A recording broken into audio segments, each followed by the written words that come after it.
set. Piles dug by Halter. Wenis.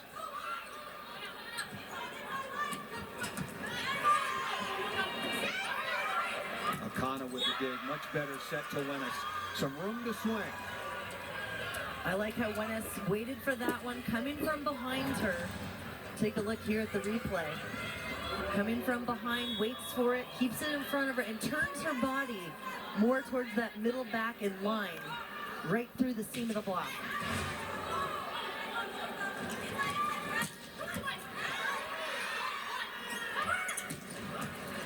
Good dig down the line by Ka'awai, and that gives Texas an opportunity to explode in transition, and they do, up 7-3. And there you can see a slide. We didn't see a lot of those in first set from Texas, Paul, mostly in front of the setter with that 6-2. 5-1 run now for Ka'awai. This has been a good rotation, and it gets even better. Yeah, LSU needs a timeout. That's a 6-1 run for Devin Ka'awai. Now in the starting lineup, the 6'4" junior had to wait a long time, but now having a big impact for the Longhorns. Paul Sunderland asked you again. Asked you after the opening set when Texas won on an 8-3 run with Kawhi at the line and separated. Take us on the LSU side now. What do they have to smooth out? They're in a bad spot right now. Well, they need to smooth out their pass, get a first good contact so they can set. But with aces like that, I mean, Kawhi is elevated and she is really getting on top of the ball and hitting down. And as you mentioned earlier, 6'4", and then a little jump. She's just tough to beat and doing an excellent job from the service line. 5-0, and to expand it even farther, a 7-1 run and make it 8. Wow, that's 3 back-to-backs. LSU calls the timeout, but Kawhi comes out, not rattled, aces it, and now sets this play up as well for Texas to get the kill on the overpass. LSU in real trouble here. They've lost a couple in a row to San Diego. Very strong program in the national semifinals a couple of years ago, and then to a very good team and much improved program at Missouri. And that ball down again, and the run continues now, 8-1. And that one, in my opinion, Paul, was coverable. It was a nice block touch off the LSU block, and I feel they've got to be there to pick that up. This next ball better go to Journey Robinson. I don't know where she is. This ball has to go to Robinson. Even though she passed. Well, Robinson's she's a player in the who middle doesn't back. care. She wants it. Oh, Wenis ripping inside off of Piles. A net violation will nullify that dig. Jenna Wenis with a big swing inside the block. Well, you can feel the energy right now on Texas side. Wenis coming inside and really attacking that angle. Piles, don't think she was moving out of the way, but got that shoulder dig. Really good run by 6'4" junior Devin Ka'awai. She will give way on the sideline. Swindle coming back on. Ella Swindle, 6'3" sophomore out of Columbia, Missouri. Third freshman to lead a team to a national title. The other were Jenna Gray at Stanford and Micah Hancock for the Penn State Nittany Lions. Remember last year in the NCAA tournament and going on into the finals, never jump set. She had some real problems with an injury. And maybe that's part of the reason why she's splitting duties now. Wenis again, good cover by Halter. And Reagan Rutherford, the transfer from Kentucky, with a kill off the right side. Well, you can see Swindle right there, the option she had. She goes outside to Wenis, Halter there, doing what she does best, defense and keeping it alive. And then back to Rutherford, the lefty, and she's got some nice heat on the ball. And again, she can put it anywhere she wants on the court. Texas hitting a very gaudy 583 here in the second set. They have struggled offensively, struggled by their standard. Skinner is ducked. Back to her again, no, out of the middle. Ames is slow. That's a poor set to the right side. Keep that ball 6 feet off the net. That's better. And missed out of bounds. High flat swing by number 6 Skinner and missed out of bounds. I agree with you on that, Paul. I think too often we're seeing those out-of-system sets going to the front row to the pin hitters and tight, cramming them up there when the blockers have released to come over. but all these players can hit from the 10-foot line, 6-foot line, and put the ball away. We've seen it. Overpass. And that is going to be a back row attacker called against Ella Swindle. And the struggles for Maddie Skinner continue. 3 kills on 10 swings with 3 errors. So you go back and quickly do the math. That's 14 kills, 13 errors over her last 45 swings. That will up the average just a little bit. You saw Maddie Skinner a lot last year. I think she's the best hitter in all of college volleyball. That singular skill, I just can't understand why she's struggling so much this year. Got a lot on her plate. She's been the focus of a lot of attention. She's got NIL deals that she has to concern herself with, and just really not having her kind of season so far. That missed by Journey Robinson out of bounds. Your take on Maddie Skinner, Nicole? I think you said it well. I think, in this day and age, it's different than it was when I was playing. There are pressures, of course, but there's a whole different way of playing nowadays. So I think handling that, balancing things, it's not what it used to be. So I think she's going to come out of this just fine. I think last year she had a little bit of a slow start as well in the beginning, but, she has good support around her. Excellent coaching staff, as we talked about throughout this show, that do care about the players and want to make sure. And Coach Jared Elliott said, yeah, she's having a slow start. She's not up to how she ended, but we're not worried.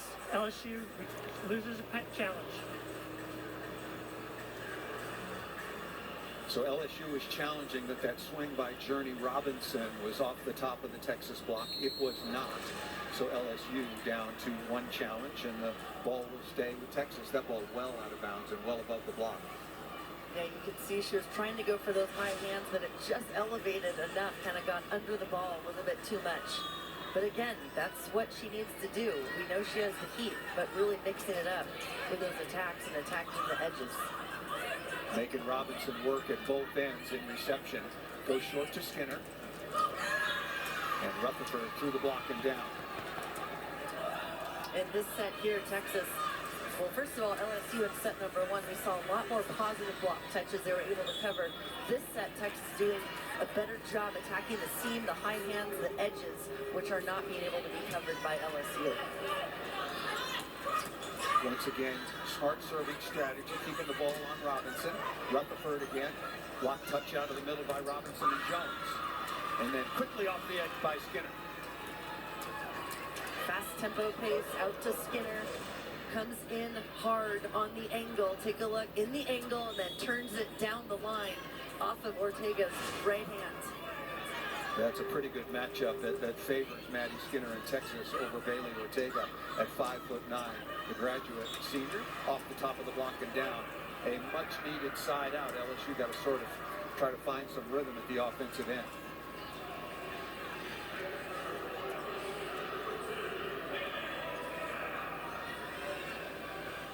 All number 8 Texas here in the second set.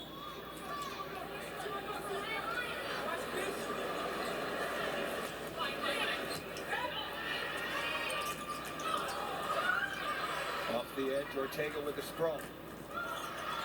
Dips, heavy arm out of transition.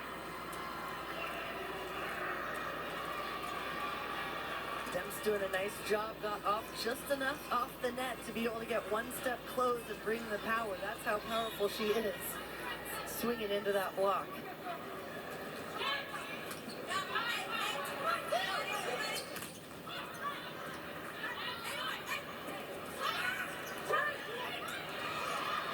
Off speed. Covered behind by Wenis, but nice move by Demps and the rest of the LSU blockers.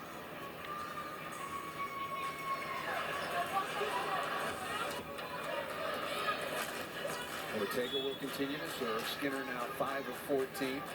Reagan Rutherford 4 of 5. Singletary is 4 of 8. The efficiency's through the roof here for Texas in the second set, 409. LSU must have. And they do. Journey Robinson off the left side. They get the chance here. Texas, a little frazzle on their side, gives the free ball over. Ortega knows exactly where she needs to go to get this point, and Journey Robinson delivers once again. Wennis has no trouble handling that. Reagan Rutherford, no trouble at all with the block of LSU. Getting that one-on-one there for Rutherford. And you really got to try to get two in front of her. But again, when you've got three weapons for Texas in the front, it's really hard. The LSU middle, you've got to honor those middles as well. So you're going to be a little bit late out there at times. So Kawhi and Carlson come on as part of the 6-2. Good cover. Robinson again. And somehow skies and finds an edge of the Texas block. And that one, she just had some nice hang time. Feeling the block up. Look, she's got a big block against her. Nice coverage here for LSU and another opportunity. Doesn't go back and crank it again, but makes a different decision, tooling it off that outside hand of Texas. Robinson has taken 23 of the 58 total attacks by LSU. Singletary missed that one into the net. Unforced error for the Longhorns. Creeping back into this set, Nicole. At least Slow it and feels steady. like it. Well, that's the thing. It's 1 point at a time. Make an error, forget it, move on to the next. A lot easier said than done. Right side, Skinner easily over the top of the block and down for her 6th kill. And I love that set. Good spacing, not too tight to the net. Able to see the block, comes in and attacks line again. And we've seen that. LSU giving her that little space of line, and Skinner can put it down every time. Almost every serve going to Robinson. They might try to give her some help. That ball is blocked. Piles tried to go off the edge. But good handwork by Texas. And impressive from Journey Robinson, that area of her game. The ball control, the passing. Coach Tanya Johnson said, look, she put in the work. I am most proud of her and how she developed her all-around game this off season and preseason. She wants to be better and better. That was a very tough serve. Good work by Robinson to keep it off the floor. And luckily by Piles, off the equipment and to the floor.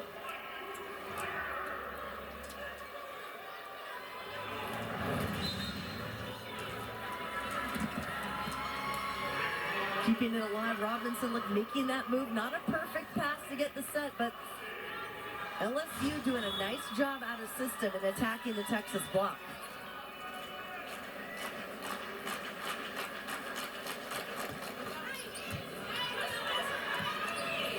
Good pass by Skinner. Wennis off speed. Ortega tracking that down.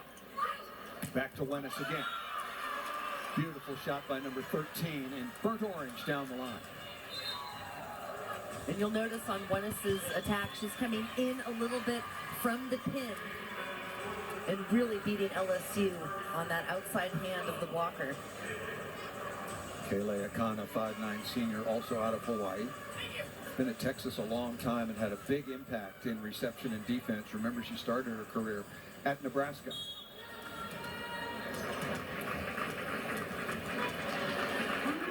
Big lead for the Longhorns, looking to take a 2-0 advantage.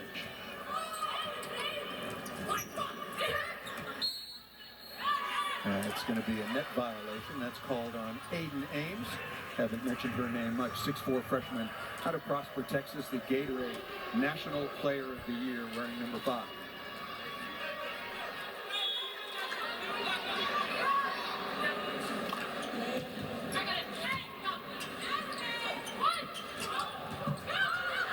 Oh, nice play by Robinson. Really good stab.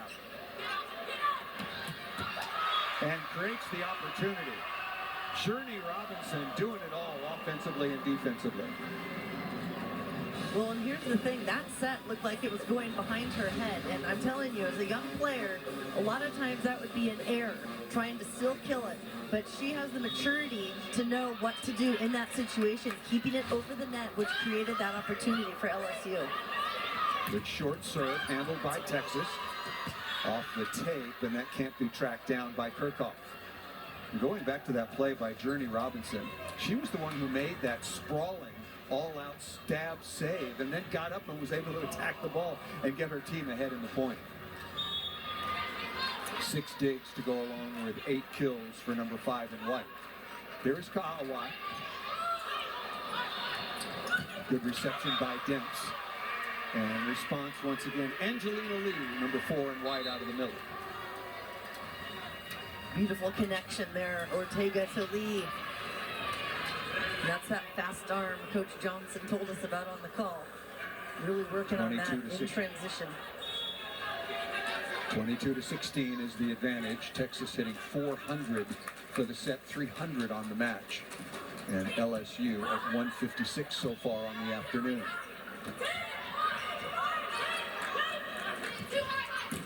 Robinson.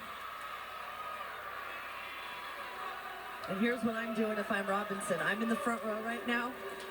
This game, Texas had quite a large margin. I know they're still up by quite a few, but LSU has been fighting back point by point. I would be telling them, get me the ball every time. You want to come see Journey Robinson play? There are more and more people coming out to LSU volleyball than ever before, as you have just seen, and the incredible growth of women's volleyball around the country. Attendance records right, left, all over the place. And congratulations to Tanya Johnson. She got this program headed back in the right direction after she helped lead them to their only NCAA national semifinal appearance back in 1990. 23-17. Fran Flory did a really good job at LSU for a long time, and putting more and more fans into the Pete Maravich Assembly Center. So good for LSU. Not quite 92,003 like at Nebraska, but it's headed in the right direction.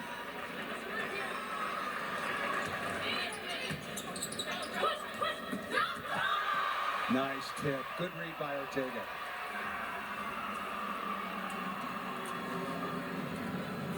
And here's what Ortega can do. She was used to running a 6-2 when she was in Iowa, but now coming in at a 5-1, she said, yeah, I want to get a kill too. Comes up, reads it tight set, finds the open spot on the court, and then, look at that, fired up. Robinson should get the assist there. She passed that ball right on target. Serve missed out of bounds. So now Texas with half a dozen set points. Already up 1-0. They won the first 25-20. LSU was right there until about 14-15. And then an 8-3 run by Texas in the opening set got them comfortable separation. There is Holter. Good swing. Off the top of the block by Robinson. Well, they haven't been able to slow her down yet. Back row, front row. If she's not getting the clean kills, she's doing an excellent job attacking those high hands.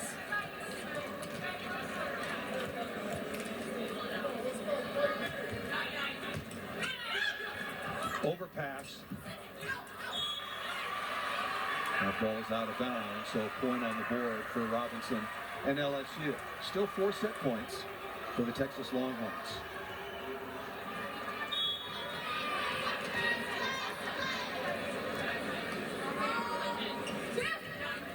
Robinson now in double figures once again. You can basically write that down every time. Pretty good block touch, but too hot to handle by Reagan Rutherford. And a very impressive offensive performance by Texas in the second set. Hit 382, so very nice efficiency as they take the 2-0 lead. Winning the first 25-20 and the second by an identical score.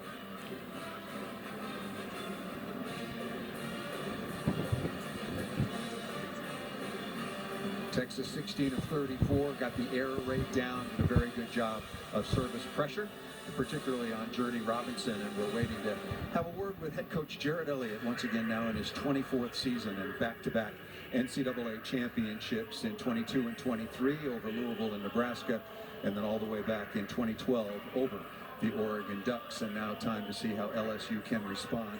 Trailing 2-0. Joining us now courtside, head coach Jared Elliott. And Coach Elliott, been going back and forth with offensive systems. Your thoughts on how your team functioned in the second set when you hit 382? Well, it's getting better. Obviously, it has to do with our first contact. When we're passing the ball well, we got some good distribution, and we're opening up our middles and scoring at a high percentage. And as far as your serving game goes, I know we spoke about it, something, an area you're working on. How do you feel this matchup is going from the service line. Yeah, I mean, we got some different rotations that we've had all season long. We got Maddie and Kenna serving, and we got Devin serving right now, and she had a nice little run there in game 2. So it's we need to get better with our serving. We got to put more pressure on. There's a lot of good teams out there. So to win this game, you got to win the serve and pass game, and that's what we're focused on.